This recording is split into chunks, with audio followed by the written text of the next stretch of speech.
Aaliyah Brooks had 3 rules while driving at night.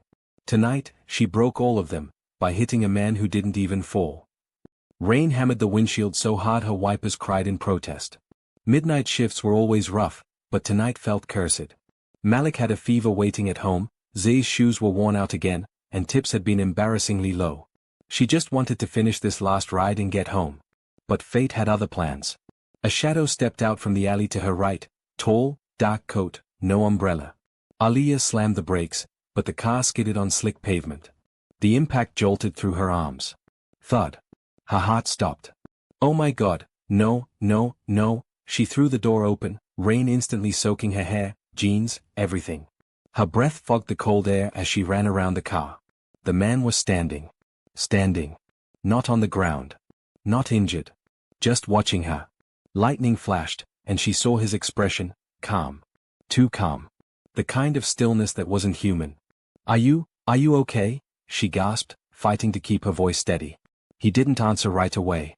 His dark eyes scanned her face slowly, as if memorizing every detail. You shouldn't be here, he said finally, voice smooth but edged with something sharp. Aaliyah swallowed. I didn't see you. I'm sorry. I swear. A crash echoed down the alley behind him. Then another.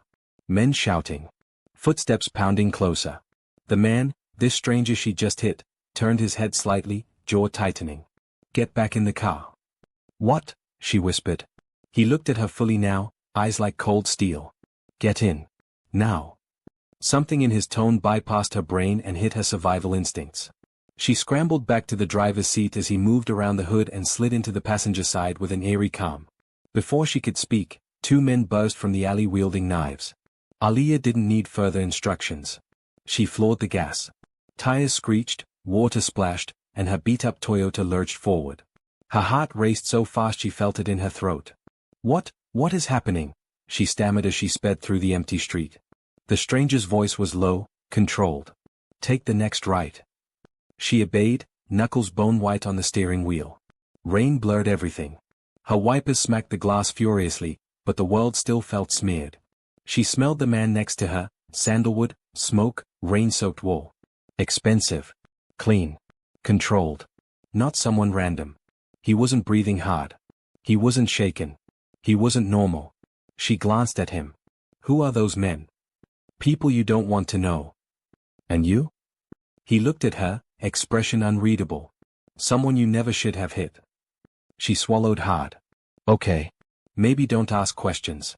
They turned into a quiet industrial block, warehouses, closed gates, no cars around. He touched a device on his wrist. It's me. Open the gate. The giant steel gate to a warehouse slid upward with a mechanical groan. What the hell? Aaliyah parked where he pointed, but her hands were shaking so badly she cut the engine twice before stopping it.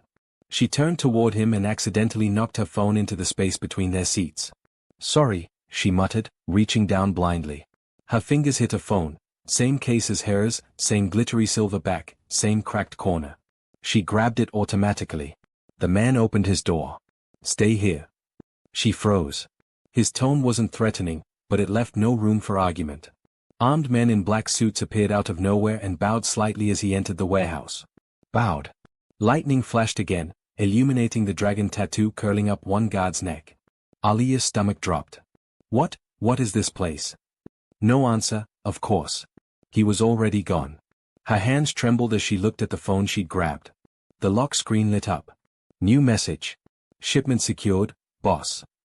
Her blood drained from her face. That wasn't her phone. Oh God. She grabbed her bag, pouring everything out, lip gloss, gum wrappers, 2 kids' coloring pencils, crushed receipts, everything but her phone. The glitter phone in her hand buzzed again. New location for drop-off received. Proceeding. Her heart hammered so hard she felt it in her teeth. She had the phone. Of a man people called boss.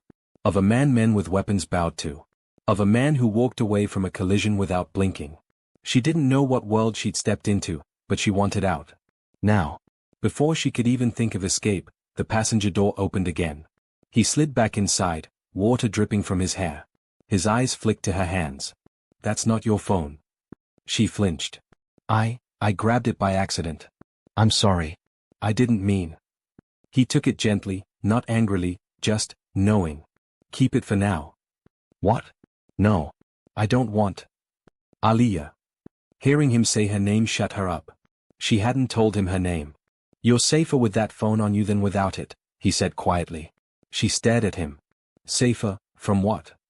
Something like regret flickered across his face, but it vanished too fast. You should go home, he said instead. Your son needs you. Her breath halted. How? He didn't answer. He stepped out of her car again. Drive straight home. Don't stop. Don't look back. But. Go. Her heart roared in her ears as she backed out of the warehouse, the steel gate sliding closed automatically behind her. She didn't breathe until she reached the highway. The rain had slowed to a drizzle, but her brain felt like it was storming harder than ever. She kept replaying his voice. His calm. His command. His eyes. When she finally pulled into her apartment lot, both kids were asleep in the living room, movie still playing. She covered them with blankets, kissed their foreheads, and tried to steady her breathing. Only when she finally sat on the couch did she realize. The phone, his phone, was still in her coat pocket. The screen lit up one more time. Unknown. We have a problem. They saw the woman. Her stomach twisted violently. They meant her. And the last line made her blood freeze. Unknown. Boss, do you want her eliminated? Aliyah's breath hitched. Then, a final message came through instantly, fast, commanding, from a contact labeled only as J. No. She's under my protection. Her entire body went cold. Aliyah whispered into the dark living room, voice trembling. What did I just get into? Rain still clung to Aliyah's clothes the next morning, even though the sun was finally out. It felt like the storm had soaked into her bones. She barely slept, every creak of her apartment made her jump, every car door outside made her think of the message on the stolen phone. Boss, do you want her eliminated? She kept hearing it. Over and over. She checked on her kids first thing. Malik's fever had dropped, thank God. Zay was drawing flowers on a cereal box, humming. Normal. Safe. Peaceful. But Aliyah didn't feel safe at all. The glittery phone sat on the kitchen table like a bomb. Mommy, that's not your phone, Zay said, pointing with her colored pencil. Yours has a butterfly, not sparkles. Aliyah forced a smile. It's borrowed. Malik squinted. Why does it say encrypted connection enabled every time it lights up? She snatched it up quickly. Because it's fancy. Grown-up phone stuff. She needed to return it. Today. Before anything else happened. After dropping the kids at school, she drove back toward the warehouse district, trying to convince herself she was being ridiculous, paranoid, dramatic. Maybe last night wasn't what she thought. Maybe those men weren't real threats. Maybe. The moment she turned onto the industrial street, all her illusions shattered. Black SUVs lined both sides. Men in suits stood outside, hands clasped in front of them, expressions stone cold. And when she pulled up, every single head turned toward her, like they'd been waiting. Aliyah's pulse spiked. One of the men approached. Tall, broad shoulders, hair slicked back, sunglasses despite the cloudy sky. Ms. Brooks, he said politely, opening her car door for her. Boss is expecting you. No one should know her name this easily. Her legs felt wooden as she stepped out.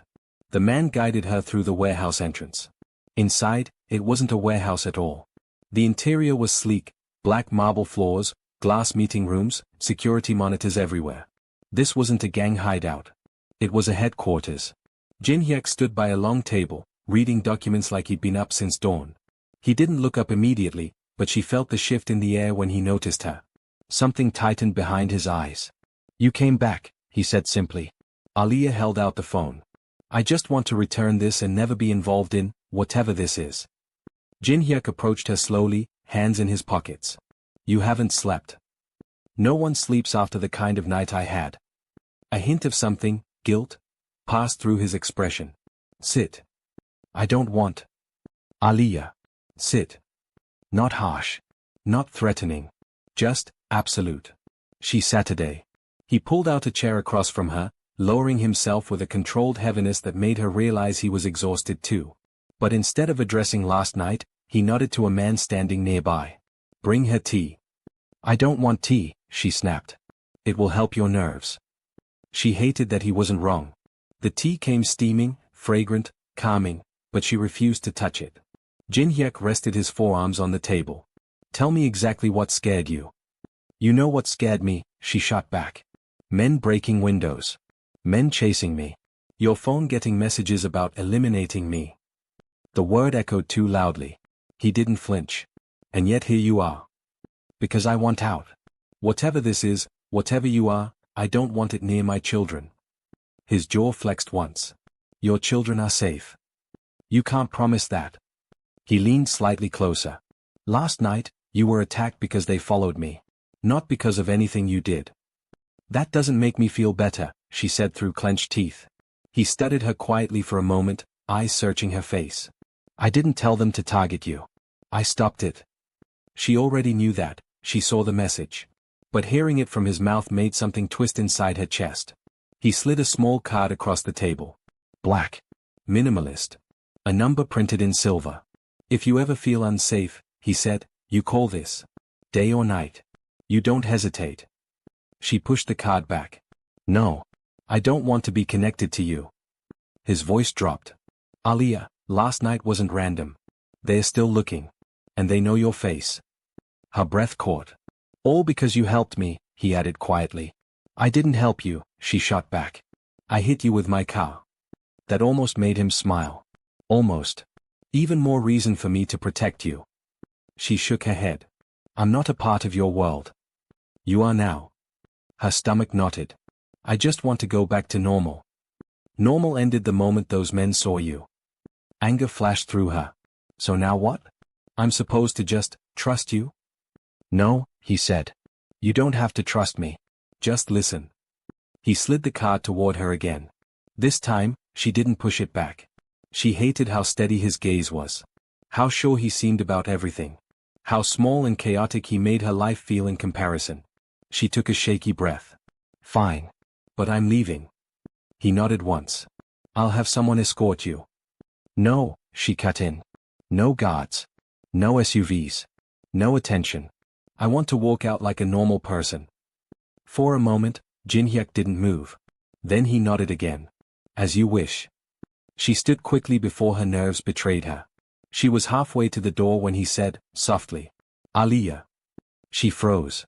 He walked toward her, steps measured, stopping just close enough that she felt the warmth of him. If you need me, he said, voice barely above a whisper, call that number. I'm not going to need you, she said. Then keep it anyway. She left without looking back. But the moment she stepped outside, the sunlight felt wrong. Too bright. Too exposed. She gripped the black card so tightly her fingers shook. Outside, a delivery man saw her coming and stepped aside quickly, lowering his gaze. A woman across the street spotted her leaving the building and hurried away, clutching her purse nervously. People feared this place. People feared him. As Aliyah reached her car, a cold chill crept down her spine. She sensed eyes watching. Too many. Too closely. She opened her door fast and slid inside, breathing hard. Just as she reached for her keys, a dark sedan slowed beside her. The window rolled down. The same men from last night. Same knives. Same rage. One leaned out the window, sneering. Found you. Her blood turned to ice. And for the first time, she realized. She wasn't getting out of this alone. Aliyah's scream caught in her throat. Her hands fumbled for the keys, slipping, shaking, useless. The dark sedan idled beside her car like a shark circling prey. The man in the passenger seat tapped the knife against his thigh, smiling without warmth. Boss isn't here to save you now, he taunted, voice muffled by the rain-dotted window. Aliyah finally jammed the key in, turning it so hard it nearly snapped. The engine sputtered to life. She floored the gas. Her car lurched forward, but the sedan immediately followed, bumping her back bumper hard enough to jolt her teeth. Come on, she whispered, gripping the wheel so tightly her fingers cramped. The street was nearly empty. Just warehouses, alleys, dead ends. She turned sharply onto a narrow road, tires screeching. The sedan followed instantly. She reached for her phone, her real one, only to remember it was dead. Her charger was at home. She wanted to scream. The black Mafia card sat in the cup holder. She didn't want to call him. She didn't even want his shadow touching her life. But tonight wasn't about pride. It was about Z and Malik. About staying alive. She grabbed the card, heart pounding, and hit the number with trembling fingers. The phone rang once before a voice snapped on. Ms. Brooks. It wasn't Jin-hyuk, It was the calm, clipped voice of the man from the warehouse. "I'm being chased," she cried. "They're trying to run me off the road." He didn't waste a second. "Location?" I don't know." "Warehouse district, near." She swerved hard as the sedan rammed her again. "They're right behind me." "Keep driving," he ordered. "We're tracking your signal." "I'm not." Her voice cracked when the sedan smashed into her again, sending her car fishtailing. "I'm not going to make it." "You will," the man said firmly. "Do not stop the vehicle." Her breath came fast, ragged. She could hear Z's laugh in her head. Malik's sleepy voice saying goodnight. She couldn't die. Not here. Not like this. The sedan swerved beside her, trying to cut her off. She jerked her wheel left, scraping the side of a dumpster. Sparks flew. Her side mirror snapped off, clattering across the street. Her phone slipped from her hand and fell somewhere under the seat. "Oh God," she cried. "Oh God, help me." The sedan suddenly accelerated, pulling ahead and turning sideways, blocking the road completely. Aliyah slammed the brakes. She skidded to a stop, inches from the sedan's doors. Too late. The two men stepped out calmly, like they were stepping out for a smoke break. One tapped his knife on the roof of her car. The other smiled at her through the windshield. "Get out," he mouthed. Aliyah locked the doors, chest heaving. She leaned down, fingers scrambling under the seat for the phone. Footsteps approached. A hand gripped her door handle. She found the phone. Before she could lift it, a black SUV barreled into the scene like a missile, smashing the sedan out of the way, metal crunching, glass exploding. The attackers flew to the pavement. Aliyah screamed. Two more SUVs screeched in behind her, forming a wall of steel. Men in suits poured out, weapons drawn, precise and terrifying. Everything happened fast. The attackers scrambled to their feet. One tried to run. A man from the SUVs caught him by the collar and slammed him into the pavement. The other raised his knife. A single shot cracked through the air. The knife clattered to the ground. Aliyah covered her mouth, eyes wide. The SUV doors opened again, and this time, she felt her stomach drop. Jinhyuk stepped out. No umbrella. No coat. Just a black dress shirt, sleeves rolled up, dark hair damp from rain. His expression was ice, harder than the night she hit him, sharper than when he warned her to drive home. His men parted around him like water. When he looked at her through the cracked glass of her car, her entire body went still. The warehouse street felt suddenly silent. He walked toward her with slow, controlled strides. Every footstep echoed like a threat. And yet, she wasn't afraid of him. She was afraid of what he was capable of. He opened her car door gently, so gently it felt wrong compared to the chaos around them. "Aliyah," he said softly, "are you hurt?" She shook her head, breath trembling. "No. But I. She couldn't finish. The tears finally came. She pressed her hands to her face, shaking uncontrollably. For a second, Jinhyuk hesitated. Then he reached in, wrapping an arm around her and pulling her out of the shattered car. His touch was firm, grounding. She clung to him without meaning to, fingers gripping the fabric of his shirt. "You're safe," he murmured. "You're safe now." His men were dragging the attackers toward one of the SUVs. Someone was barking orders in Korean. Tires crackled over broken glass. Aliyah's knees buckled. He caught her before she hit the ground. "This is my fault," she whispered. "No," he said instantly. "This is my responsibility." She looked up at him, rain streaking down both their faces. "They were waiting for me. They knew I'd come back." "And I knew you would too," he said. "That's why we were watching the perimeter." His words sank into her chest like a punch.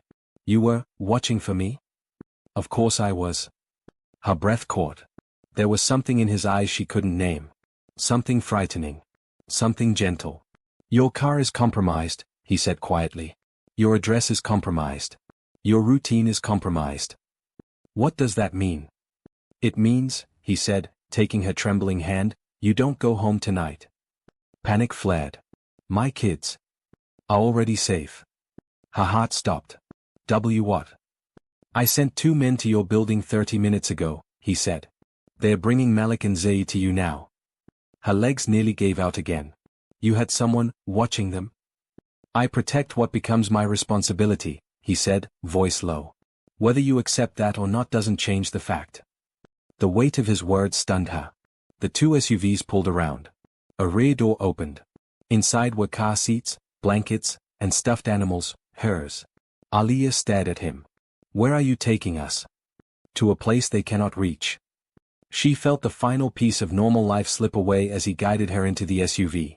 You can't keep doing this, she whispered. Jin Hyuk leaned in, his voice brushing her ear. I can't let you die, he said. Not you. Not your children. Her breath caught. And until this is over, he added, you stay with me. The SUV doors closed. The world shifted. And Aliyah Brooks realized she had just stepped fully into the life of a man she should have never met, but now couldn't escape. The penthouse was nothing like Aliyah expected. She thought safe house meant a hidden apartment or a dusty backroom somewhere. Not a glass-walled, top-floor sanctuary overlooking the entire Los Angeles skyline. The elevator opened directly into a living room bigger than her entire apartment building's first floor. Soft lighting, charcoal furniture, floor-to-ceiling windows, and the faint scent of cedar drifting through the air. Malik stepped out first, wide-eyed. Mom, this place looks like Avengers HQ. Z gasped. It's like a castle in the sky. Aliyah didn't respond. She was too overwhelmed, by space, by silence, by the impossible reality she'd stepped into. Jin Hyuk stood near the windows, phone pressed to his ear, speaking in Korean, sharp, clipped, deadly. His silhouette was outlined by city lights, the entire skyline glittering behind him. He looked like he owned the world. Maybe he did. Aliyah tried to calm her breathing. She didn't want her kids to sense her fear. Okay, she said gently, shoes off, both of you. And no touching anything. Please. Zay immediately touched the nearest crystal sculpture. Malik wandered toward the massive TV. Mom, this thing is bigger than our car. It's bigger than our whole living room, Aliyah muttered. Jin Hyuk ended his call and approached them. For a moment, he paused, watching Zay's tiny hand press against the glass of the window, watching Malik flick the TV remote like he was disarming a bomb. He looked softer. We've arranged rooms for all of you, he said quietly. Come. I'll show you. Aliyah hesitated. She didn't want him leading them anywhere. But when Malik practically ran after him and Zay followed like a duckling, she hurried behind, heart pounding. The kids' room was ridiculous. Twin beds laid in plush blankets. A giant beanbag. A wall of toys, new, untouched, still in packaging. Someone had clearly rushed to prepare it. Aliyah knelt beside them. This is temporary, she said firmly. We're here just until things calm down. Zay hugged a giant stuffed panda already. Can it be tomorrow? Or the next day? Baby. Jin Hyuk watched from the doorway, unreadable, hands in his pockets. Your children are safe here, he said. That's what matters. Aliyah stood and stepped into the hall with him. They're overwhelmed. I'm overwhelmed. That's natural. I never agreed to stay here. He met her gaze. I never gave you the choice. Her breath caught. You can't do that. He leaned slightly closer. Would you rather go home? Where they already tried to take your life? Her throat tightened. You're using fear to control me. No, he said. I'm using reality. She didn't answer. He didn't push further. Instead, he moved down the hall toward the kitchen, expecting her to follow. She didn't want to. She followed anyway. The kitchen was warm, clean lines and soft lights making the dark stone counters look almost golden. He pulled out 2 mugs, filled them with hot water and tea leaves. You drink tea, he said simply. Not coffee. She blinked. How do you know that? I observe. That's creepy. That's survival. He handed her a mug. She took it reluctantly, inhaling the gentle jasmine scent. She didn't want to relax around him, but her shoulders eased despite herself. He leaned against the counter, arms crossed. You haven't asked why they were after you. I assumed it was because of you. It was. Then tell me why. His eyes held hers. Because they think you matter to me. Her heart stuttered. I don't. You do, he said quietly. The moment you put yourself in danger to help me, you did. She looked down at her tea. I didn't help you. I just hit you with my car. For someone inexperienced, you have remarkable instincts. You follow orders. You react fast. You don't paralyze in fear. She stared at him, stunned by the almost compliment. Are you evaluating me? He tilted his head slightly. I'm acknowledging you. Silence fell, heavy, warm, dangerous. Before she could respond, tiny footsteps padded into the kitchen. Zay tugged at Jin Hyuk's sleeve boldly, Panda clutched against her. "Mr. Dragon," she said, "can you help me find the bathroom?" Aliyah froze. "Z, don't bother." But Jinhyuk's expression softened in a way she had never seen. "Of course." He bent slightly to Zay's level. "Shall we find your kingdom's restroom?" Zay giggled and took his hand, dragging him down the hall. Aliyah stood there, stunned. Malik wandered in next, mouth full of gummy bears. "Mom, he's not as scary as he looks." Aliyah forced a laugh. "That's debatable." Malik shrugged. "He said he used to play video games when he was a kid. I bet I could beat him." The idea was absurd. Hilarious. Terrifying. All at once. Jinhyuk returned a minute later, Zui now proudly leading him. "Mommy," Z said, "Mr. Dragon says we can watch a movie." Aliyah looked at him sharply. "They need rest." He nodded respectfully. "Then we choose something quiet." The kids voted him down instantly, choosing a cartoon instead. The four of them ended up in the massive living room. Zay curled on a couch blanket nest. Malik sat cross-legged with his gummy bear stash. Aliyah sat stiffly, tea in hand. Jinhyuk sat beside her. Too close. His cologne, sandalwood, smoke, something warm, wrapped around her. Every shift of his weight made her hyper-aware. Halfway through the movie, Zay leaned against him like he was a giant warm pillow. Malik draped his legs over his lap without asking.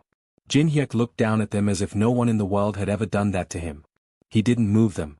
He didn't breathe wrong. He just let them. Aliyah watched him, stunned by the gentleness he didn't even seem aware he was showing. The lights flickered once. Jinhyuk's eyes sharpened immediately. His hand grazed the gun at his side. But it was only the storm outside. He relaxed again, barely. Zay yawned, curling deeper into his side. Aliyah whispered, "Thank you. For saving us today." His voice was low.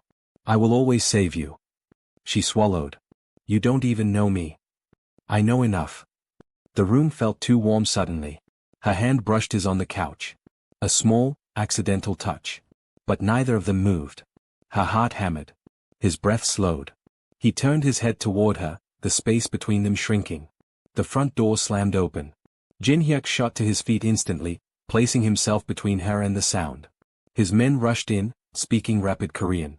"Boss," one said urgently, "they found the kid's school." Aliyah's blood went cold. The fragile moment shattered. Jinhyuk's jaw tightened. "Then we prepare." The warm softness from seconds ago vanished.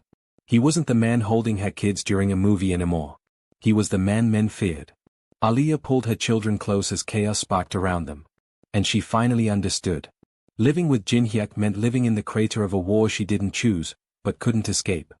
Aliyah barely slept that night. Every time she closed her eyes, she saw the men outside the school, imagined them grabbing Malik, dragging Zay away. She lay awake on the penthouse couch, staring at the ceiling while the city hummed below like nothing dangerous was happening. But danger didn't sleep. And neither did Jinhyuk.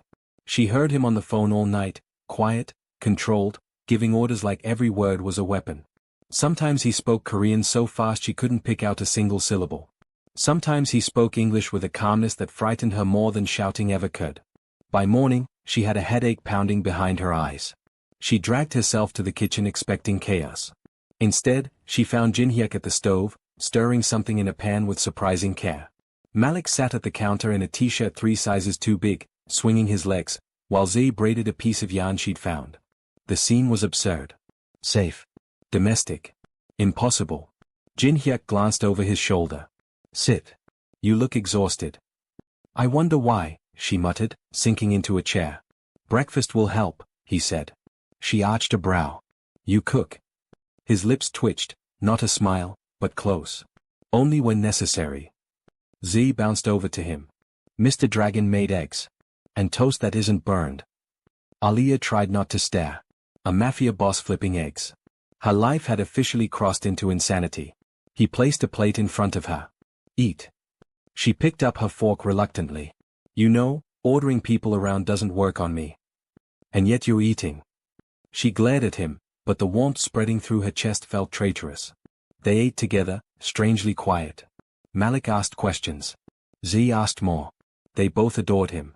They treated him like some superhero who had swooped in from a movie. And he let them. He answered every question with patience. He listened to Z talk about her school friends. He even let Malik teach him how to hold the gaming controller properly. Aliyah watched all of it, confused, intrigued, and deeply unsettled. The man she'd met 2 days ago, the one who stared down armed attackers like they were toddlers, did not match the man calmly asking Zee how many sugar cubes she wanted in her tea. After breakfast, he pulled her aside. "We need to go over security procedures," he said. "For you and your children." She folded her arms. "I'm not military. I'm a barista." "Incorrect," he said. "You're observant. You react fast. You noticed the camera glitch last night before my men did." Aliyah blinked. "How do you know that?" "I have eyes everywhere," he said simply. She scoffed. "Sounds like a threat." "Not a threat." His voice lowered. "A compliment." Her heart stumbled. Compliments from him felt like forbidden fruit, dangerous and sweet in the same breath. He guided her to the penthouse security room, a glass-walled office filled with screens showing every angle of the building.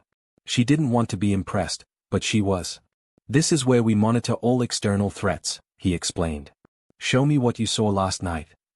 Aliyah leaned in, scanning the feeds. She pointed to a glitching section near the alley. "There. The flicker, it repeats every few seconds." Jin-hyuk nodded slowly. "Good eye." He switched the feed, zooming in. The interference wasn't random. It was done by someone trained. She swallowed. "So they knew exactly where to blind your cameras?" "Yes. Because they were after me." He met her gaze. "Because they were after me," he corrected gently. "You were the easiest leverage." She didn't know how to feel about that. Angry, terrified, guilty, something else entirely. "Come with me," he said softly. He led her to the balcony, a quiet, open-air space overlooking the city. The morning light painted him gold. He looked human like this. Younger. Softer. But the tension in his shoulders betrayed the truth. "Aliyah," he said quietly, "I need to know something." She braced herself. "What? Are you afraid of me?" The question hit her harder than she expected. She looked at him carefully. "I'm afraid of what you're capable of." He nodded once. No denial. No manipulation. Just truth. "But I'm not afraid of you," she added before she could stop herself. His eyes softened in a way she had never seen. Something unguarded flickered there, pain, surprise, longing. "You should be," he murmured.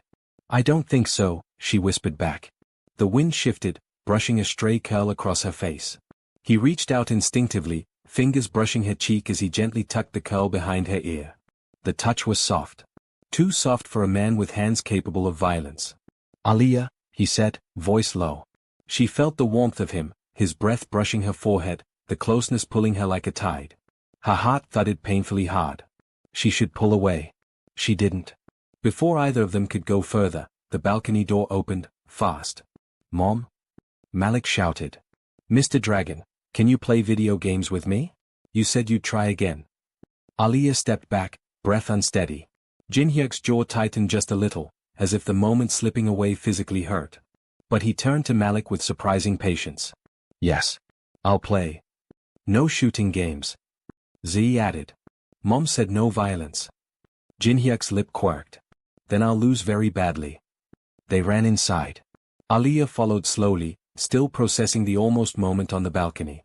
Later, while the kids played, she walked into the hallway and saw one of Jin-hyuk's lieutenants, tall, serious, scanning a tablet. He glanced at her. "You should know, he doesn't let people close." She frowned. "Why are you telling me this?" "Because you've already gotten closer than anyone." He paused. "And that makes you a weakness others will aim for." Aliyah felt a chill. "Why would he let that happen?" she asked. The man gave a thin, humorless smile. "Because even he has blind spots." Aliyah's chest tightened. "And what am I supposed to do with that?" The lieutenant shrugged. "Either stay close enough to protect him, or far enough to survive him." When she stepped back into the living room, she saw something that nearly melted her heart. Malik on one side of the couch. Z on the other. And Jin-hyuk in the middle, holding a controller upside down, completely failing the game while both kids yelled advice. He looked happy, peaceful, human. Aliyah sat down beside him. "You're supposed to hold it this way," she murmured, adjusting the controller in his hands. Their fingers brushed.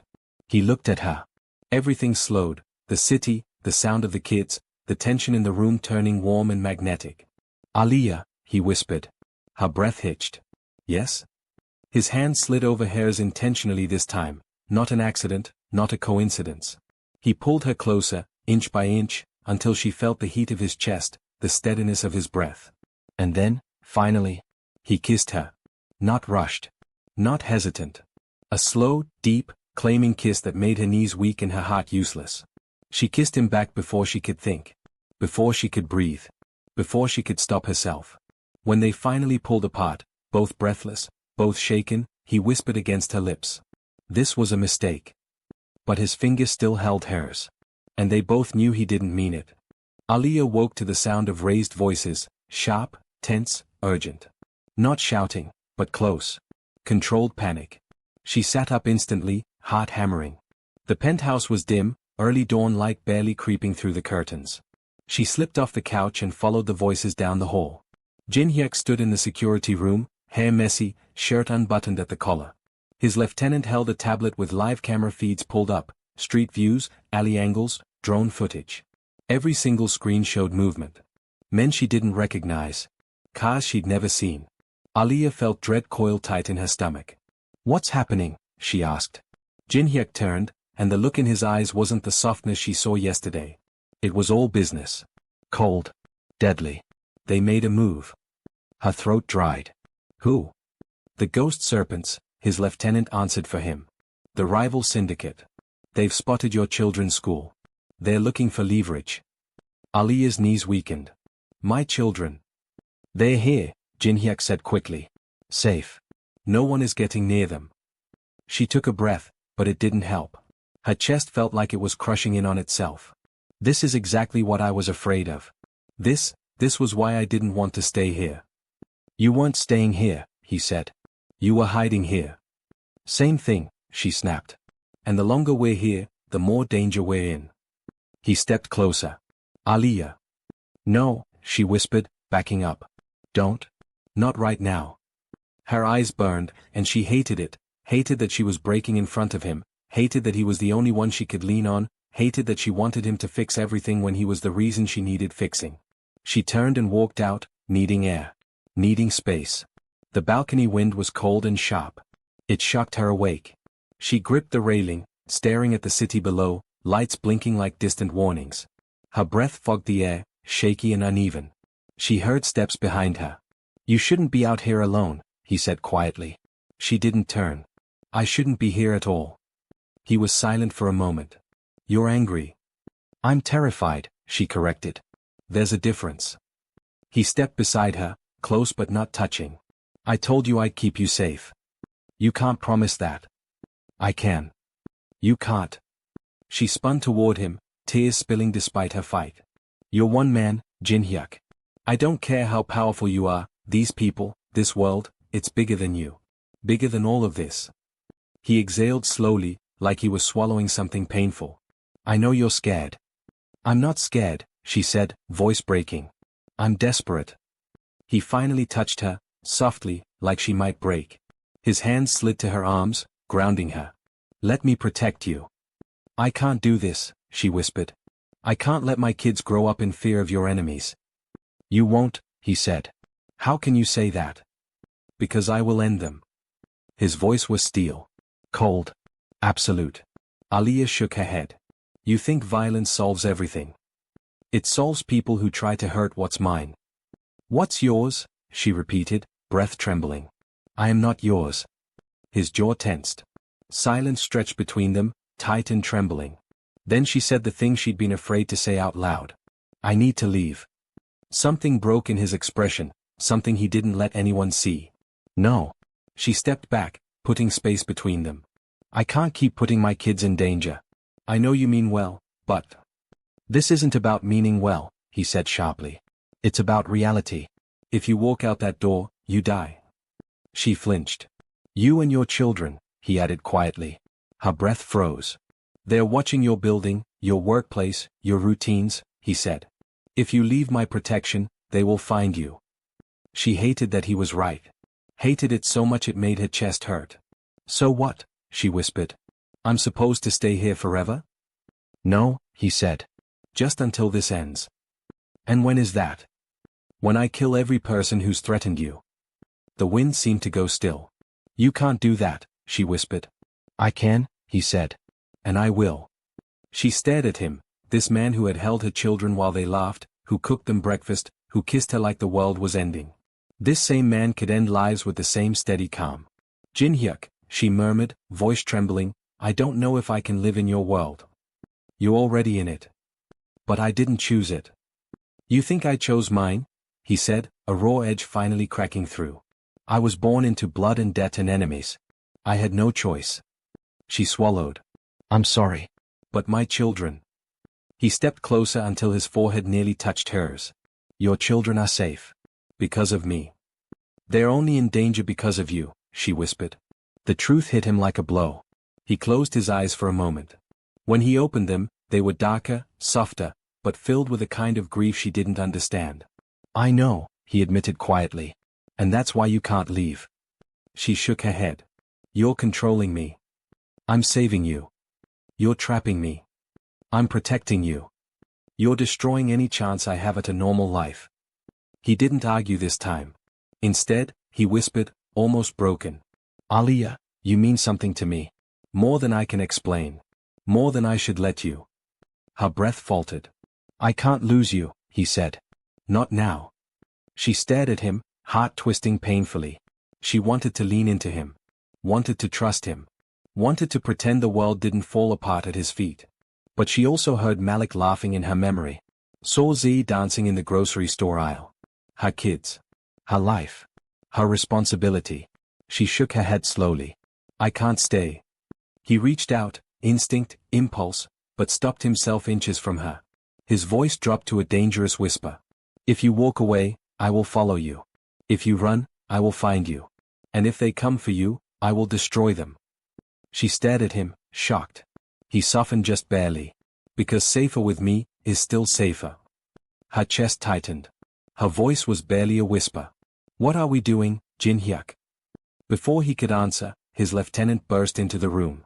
Boss, major movement. They're coming. Tonight. Jin-hyuk's expression hardened instantly. He looked at her, one last flicker of vulnerability before the mask dropped. This is it, he said. Everything ends tonight. And Aliyah realized. She wasn't just caught in his world. She was now part of the fight. Night fell like a threat. The penthouse lights were dimmed. Every window had been blacked out. Jin-hyuk's men moved like ghosts through the hallways, checking weapons, setting traps, whispering commands into earpieces. The air vibrated with tension, thick enough to choke on. Aliyah paced near the living room, heart pounding with every shadow. Malik and Zay sat in the corner with headphones on, watching a movie on a tablet, oblivious to the danger gathering outside. She kept glancing at them. At the door. At the window she couldn't see through anymore. A hand brushed her shoulder gently. Jin-hyuk.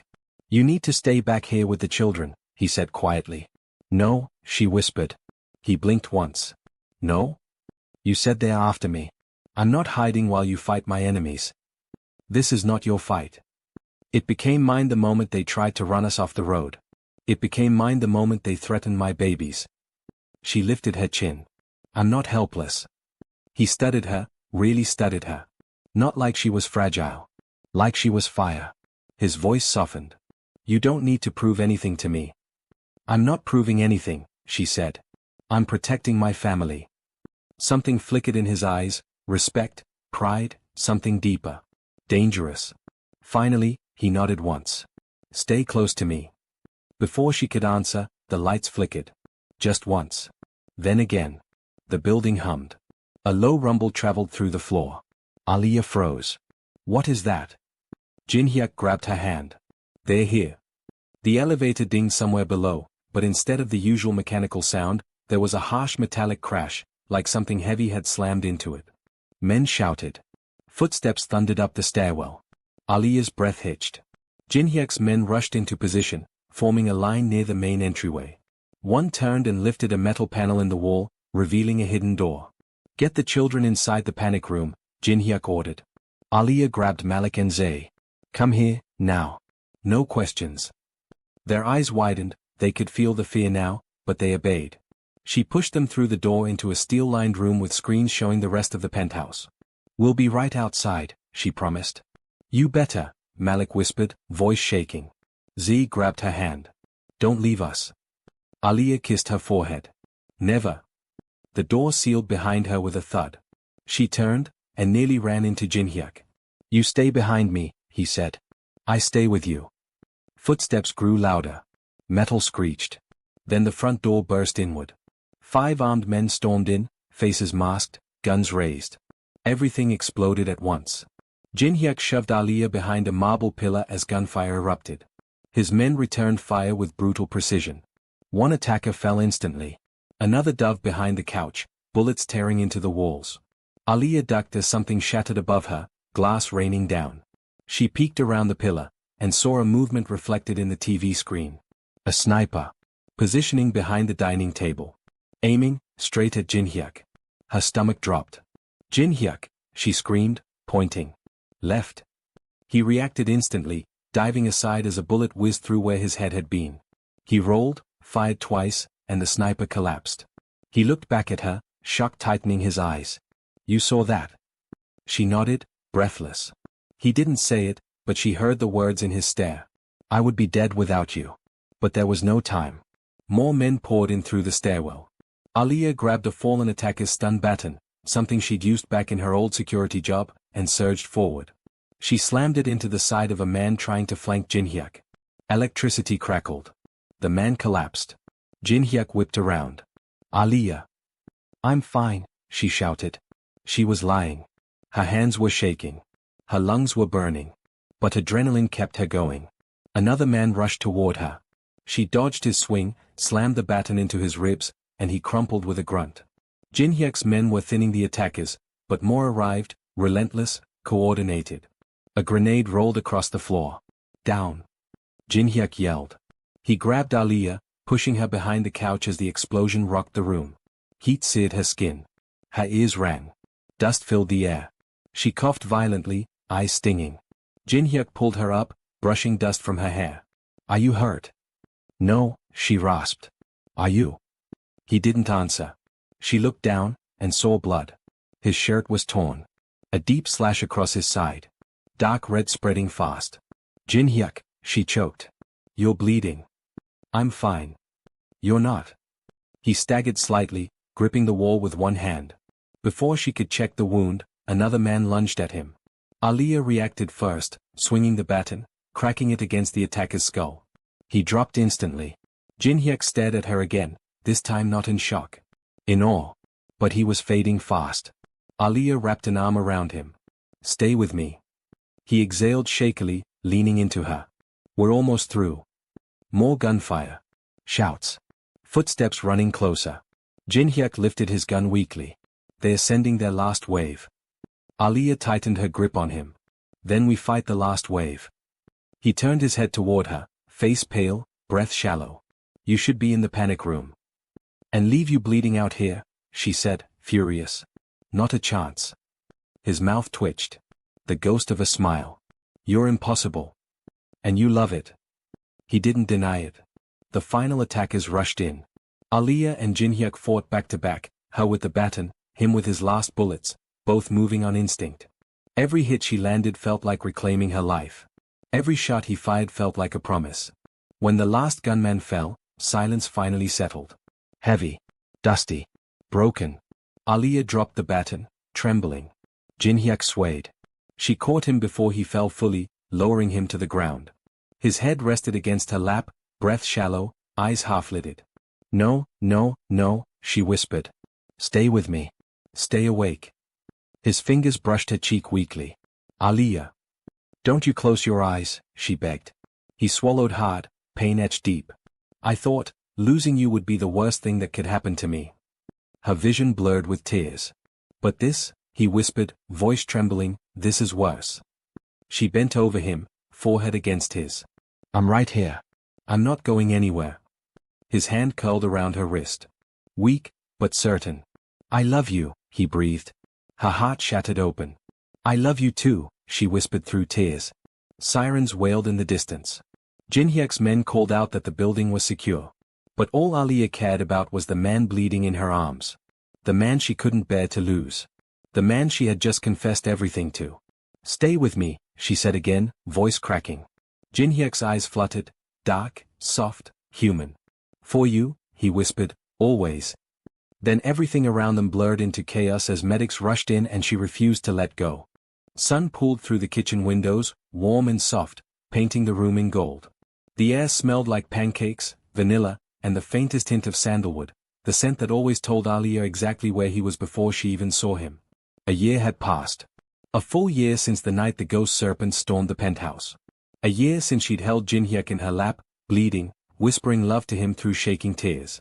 A year since she'd realized that the universe didn't care about normal, that safety didn't always look like quiet streets and steady paychecks.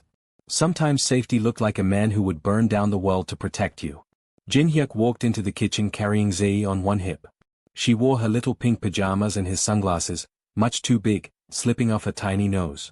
"Mommy," Zae giggled, "Appa says sunglasses are for secret agents." Aliyah laughed. "Is that so?" Jinhyuk shrugged, deadpan. "She asked what I did before breakfast. I told her secret agent work." "Liar," Malik said, not even looking up from his cereal. "Your cover story is terrible." Zae pushed the glasses up and pointed dramatically. "Appa says spies need breakfast to fight danger." Aliyah raised a brow at him.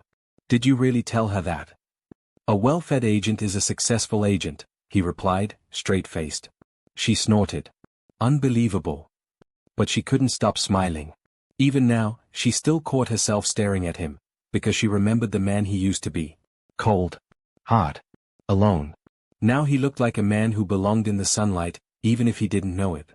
He set Z down and leaned in to kiss Aliyah's temple. Casual. Normal. A habit. Her stomach still fluttered every time. "Eat," he said softly. "You have work at the cafe today." She made a face. "You know I don't have to work there anymore." "I know," he said, sliding a plate of pancakes to her. "But you like it." And he was right. She liked the normalcy, serving regulars, making drinks, pretending her life hadn't exploded into a real-life crime drama. She liked that she got to choose it, instead of being trapped in it. Aliyah took her plate to the table and watched her family, settle into the morning rhythm. Malik slurped his milk obnoxiously. Zae fed her pancake to her stuffed panda first. Jinhyuk sipped his black coffee like he was in a luxury commercial. Aliyah sighed. "You know, I used to dream about mornings like this." He looked at her over the rim of his cup. "You never told me that." "Because I didn't think I'd survive long enough to have them," she teased lightly. Jinhyuk raised a single eyebrow. "I told you you'd survive." "You also told me not to run from you," she said. "And you listened." She laughed. "No, I didn't. You dragged me out of my own apartment like a kidnapped potato." He shrugged. "A good decision." She tossed a napkin at him. It hit his chest and fell to the floor. He blinked at it, betrayed. Malik burst out laughing. Zae climbed onto Jinhyuk's lap. "Appa, can we go to the park today?" He kissed the top of her head. "After school. If your mom agrees." Aliyah's heart warmed. Zae had started calling him Appa months ago, unprompted. The first time she said it, Jinhyuk froze mid-step, like his soul forgot how to exist, and then he held her so tightly she squeaked. Malik still called him Pops, which he claimed was cooler than Dad. Aliyah finished her breakfast, rinsed her plate, and reached for her jacket. "I'm heading out before the morning rush starts." Jinhyuk followed her into the entryway, adjusting her scarf like she couldn't do it herself. "I'll walk you down." "You don't need to," she said. He tilted his head. "I know." But he still grabbed his keys. They stepped into the private elevator. As soon as the doors slid closed, Aliyah leaned into him, resting her head on his chest. He wrapped an arm around her waist, pulling her closer. The hum of the elevator was soft, calming. "Tonight," he said, voice low, "there's something I want to talk to you about." Aliyah frowned, tilting her head up. "Should I be worried?" He shook his head. "No. But it's important." She searched his eyes. The man she once thought was terrifying now held her entire world in the simplest glance. "Okay," she whispered. "We'll talk." The elevator dinged open into the lobby. The guards bowed. Jinhyuk tightened his grip on her hand ever so slightly. He walked her outside to the street, stopping near her car. "Be safe," he said, brushing her cheek with his thumb. "I always am," she said. "Because I taught you," he shot back. She rolled her eyes. "You taught me how to hide behind marble pillars." and how to spot a sniper. Okay, that one was useful, she admitted. He leaned in, kissed her once, slow, deliberate, unhurried. A grounding kiss. A promise. She got into her car, but before closing the door, she said, "Don't forget to send Malik's permission slip." "I already signed it," he said. "Good. And make sure Z eats real food and not just sugar cubes." "She negotiates aggressively." Aliyah laughed. "I wonder where she learned that." He gave her a look that said, "Don't push your luck." She blew him a kiss and drove off, watching him in the rearview mirror until he disappeared from sight. That evening, when she returned home, Jinhyuk led her to the balcony, the same balcony where she once almost kissed him, where fear had lived between them like a ghost. But now the air felt different. Warm. Peaceful. He took her hands. "Aliyah," he said softly, "I want to build a life with you. A real one. A safe one. A future without enemies and hiding." Her breath held. He reached into his pocket. Her heart stalled. And then, slowly, he slid a ring onto her finger. Simple. Elegant. Bright. She stared at it, tears burning her eyes. "Jinhyuk. I promise to protect you," he murmured. "But I want to love you. Forever. If you'll have me." She threw her arms around him, burying her face in his neck. "Yes," she whispered. "Yes, of course." He held her tightly, protective, relieved, completely hers. Inside, Malik peeked from the doorway. "Did he do it?" Z squealed. "Mommy's getting married." Aliyah laughed as Jinhyuk pulled her even closer, kissing her forehead. And as the sun set behind them, the world finally felt right. Warm. Safe. Full. Forever didn't feel long enough. But it was a start.